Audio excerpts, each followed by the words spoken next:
Bharatiya Janata party నాయకుల కంటే ఎక్కువగా హిందుత్వం, సనాతన ధర్మం వంటి పదాలను ఈ దేశంలో ఎవరైనా మాట్లాడుతున్నారా అంటే ముందుగా పవన్ కళ్యాణ్ పేరే వస్తుంది. అలాంటి పవన్ కళ్యాణ్ పహల్గామా దాడి తర్వాత ఊరుకుంటారా? అవకాశమే లేదు. ఆయన కూడా ఈ సందర్భంలో రెచ్చిపోయి మాట్లాడుతున్నారు. ప్రత్యేకించి కొందరు కాంగ్రెస్ నేతలను ఉద్దేశించి పాకిస్తాన్ మీద మీకు అంత ప్రేమ ఉంటే అక్కడికే వెళ్ళిపోయి రాజకీయం చేసుకోండి అని పవన్ కళ్యాణ్ మండిపడ్డారు. మరోవైపు భాజపా నాయకులు ఈసారి పాకిస్తాన్ ఎన్నికల్లో ఇండియా కూటమి కూడా పోటీ చేస్తుందని ఎద్దేవా చేస్తున్నారు. ఇలాంటి సమయంలో కేవలం ఒక నటుడిగా భావోద్వేగాలను ఆపుకోలేకుండా మాట్లాడడం మాత్రమే కాకుండా ఒక బాధ్యత గల డిప్యూటీ ముఖ్యమంత్రిగా పవన్ కళ్యాణ్ మరింత ఆచితూచి మాట్లాడితే బాగుండేదనేది ప్రజల అభిప్రాయం ఉంది.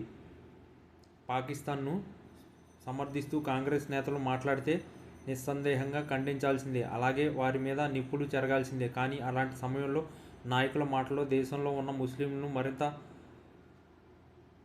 భయావిహలం పరిస్థితుల్లోకి నెట్టేసే పరిస్థితి రాకూడదని ప్రజలు కోరుకుంటున్నారు. పహల్గామాలో టూరిస్టులను మీరు హిందువా, ముస్లిమా అని మతాన్ని అడిగి మరీ కాల్చి చంపడం ఏమాత్రం సహించరాని చర్య.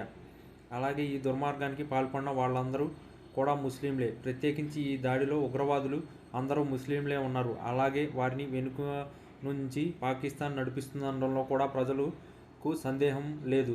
ఉగ్రవాదుల్ని, పాకిస్తాన్ను కూడా నిందించడానికి ప్రతి ఒక్కరూ సమర్థిస్తారు. కానీ దేశంలో ఉన్న ముస్లింలు కూడా అందరూ ఉగ్రవాదులే అని అర్థం వచ్చేలాగా, అట్లాంటి అపోహలు కలిగించేలాగా, తద్వారా దేశంలో హిందూ ముస్లిం మధ్య పరస్పర భయాలు, అనుమానాలు పెరిగేలాగా ప్రకటనలు చేయడం మాత్రం కరెక్ట్ కాదు. భారత్ సెక్యులర్ దేశం అయినంత మాత్రాన ముస్లింలకు కొమ్ములు కాయలేదనేది మన ఉద్దేశం కాదు. కానీ ఈ దేశంలో సాధారణమైన జీవితం గడుపుతున్న ముస్లింలు ఎక్కడో కాశ్మీర్లో పాకిస్తాన్ ముస్లింలు చేసిన చర్యలకు తాము భయపడి బెదిరిపోయే వాతావరణం ఏర్పడకూడదు.